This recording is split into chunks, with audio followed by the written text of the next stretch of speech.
आजकल के स्मार्टफोन में यूज होने वाले फिंगरप्रिंट सेंसर्स टेक्नोलॉजी वाइज इतने ज्यादा एडवांस होते हैं कि वो जिंदा आदमी और मरे हुए आदमी के फिंगरप्रिंट्स के बीच में डिफरेंस कर डालते हैं। मतलब ये हुआ कि मान लीजिए आपने किसी मरे हुए आदमी के फोन को उसी के फिंगरप्रिंट से खोलने की कोशिश करी तो फिंगरप्रिंट सेंसर उसे सेंस करके अनलॉक होने ही नहीं देगा।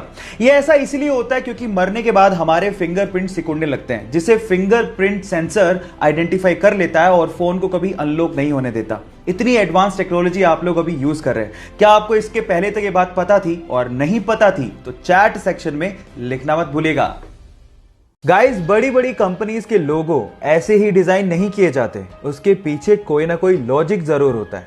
जैसे कि BMW कंपनी का लोगो मुझे तो बहुत फैसिनेटिंग लगता है। वो राउंड सा लोगो जिसके बीचों बीच व्हाइट और स्काई कलर का एक कॉम्बो होता है। पर क्या आपने कभी गौर किया है कि वो व्हाइट और स्काई कलर का कॉम्बो किस चीज को रिप्रेजेंट करता है? डोंट वरी, मैं आपको बताता हूं। एक्चुअली वो है एक बवेरियन फ्लैग। आपकी जानकारी के लिए आपको बता दूं कि BMW कंपनी जर्मनी के बवेरियन इलाके से ओरिजिनेट हुई थी, इसीलिए उनके लोगों में बवेरियन फ्लैग को यूज किया जाता है। और जिन लोगों को BMW का फुल फॉर्म नहीं पता उन्हें भी मैं हेल्प कर देता हूं। BMW का फुल फॉर्म होता है बवेरियन मोटर वर्क्स, जिसे जर्मनी में बेरिश मोटरेन वर्क्स भी कहा जाता है। गाइस, ये इंटरेस्टिंग फैक्ट जान के आपको कैसा लगा चैट सेक्शन में लिखना मत भूलिएगा। एक बार एक महिला अपने बच्चों के साथ एक ज्वेलरी शॉप पे जाती है और अपनी अंगुली से अंगूठी निकाल के सेल्समैन को देकर ये कहती है कि मुझे इसे बेचना है।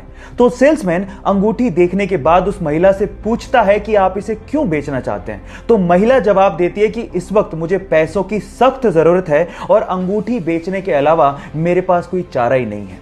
यह सुनकर सेल्समैन का दिल भर जाता है और उसके बाद जितने पैसों की जरूरत उस महिला को थी वो सेल्समैन उसे वो पैसे देता है। लेकिन आंखों से आंसू तब आ जाते हैं जब वो सेल्समैन उस रिंग को भी उस महिला को लौटा देता है। आप इस वीडियो में उस महिला के रिएक्शन उसके बाद देख सकते हैं। गाइस, इसे देख के लगता है कि इंसानियत आज भी जिंदा है। आपको ये इंसानियत का पैगाम कैसा लगा? लोगों के साथ शेयर जरूर करिएगा। गाइस, आप लोगों ने किसी भी नदी के ऊपर से गुजरते ब्रिज को तो देखा होगा। वो ब्रिज इसलिए बनाए जाते हैं ताकि नदी के एक तरफ से दूसरी तरफ तक ट्रैफिक को ले जाया जा सके। लेकिन फ्रांस ने दुनिया का पहला ऐसा ब्रिज बना के तैयार किया है जहां से ट्रैफिक को नहीं बल्कि एक नहर को नदी के ऊपर से पास करवाया जाता है। कितना अमेजिंग लगता होगा ना कि नीचे से नदी बह रही है और ऊपर के पुल से कोई स्पीड बोट निकल रही है। आप लोगों को इस अमेजिंग पुल के बारे में सुन के कैसा लगा? चैट सेक्शन में लिखना मत भूलिएगा। हुंडई दुनिया की सबसे बड़ी कार मैन्युफैक्चरिंग कंपनीज में से एक है। आप लोगों ने इसका लोगो तो देखा ही होगा, लेकिन क्या आप इस लोगो का मतलब जानते हैं? शुरू में तो ये सिर्फ एक लेटर एच की तरह दिखता है जो कि शायद आपके हिसाब से हुंडई को रिप्रेजेंट करता होगा, लेकिन इसका एक हिडन मतलब भी है। उसमें दो लोग एक दूसरे का हाथ यूं पकड़ के खड़े हैं, जिसमें से एक है कस्टमर और दूसरा है हुंडई का रिप्रेजेंटेटिव। और वहां पर यह बताने की कोशिश की जा रही है कि कस्टमर और हुंडई के बीच में ट्रस्ट और सेटिस्फेक्शन का एक रिलेशनशिप है। क्या इस हिडन मतलब को इससे पहले तक आप लोग जानते थे? और अगर नहीं जानते थे तो चैट सेक्शन में लिखना मत भूलिएगा।